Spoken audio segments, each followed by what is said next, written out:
મારી દૃષ્ટિએ મેં કોઈ આવી વાતો સાંભળેલી નથી, પણ આ આજુબાજુમાંથી મને એવી વાત મળેલી કે ભાઈ રાજુભાઈ સોલંકીએ કોઈ મોટા પૈસાનો સોદો કરીને આ સમાધાન કર્યું છે. તો હું સ્પષ્ટતા કરું છું કે આ સમાધાન બાબતે રાજુ સોલંકીએ એક પણ રૂપિયો મારી પાસેથી લીધેલો નથી. એની હું નિષ્ઠાથી ચોખવટ કરું છું. રાજુ સોલંકીએ જરૂર મારી પાસે એક વાત રજૂ કરી છે, પણ એમાં રાજુ સોલંકીનો કોઈ સ્વાર્થ નથી.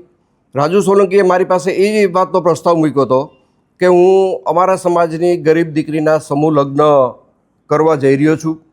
સમાજ પાસેથી મારે ફાળો લેવાની ઈચ્છા નથી.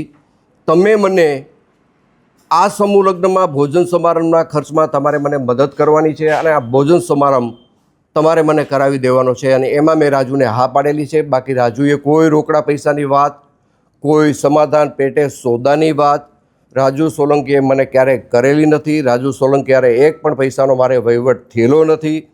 હું બધાને વિનંતી કરું છું કે આ પ્રકરણને અવળે રસ્તે દોરવા માટે, ગુમરાહ કરવા માટે જે વાતો સમાજની વચ્ચે મૂકવામાં આવે છે એમાં મૂળ મુદ્દો પૈસા છે.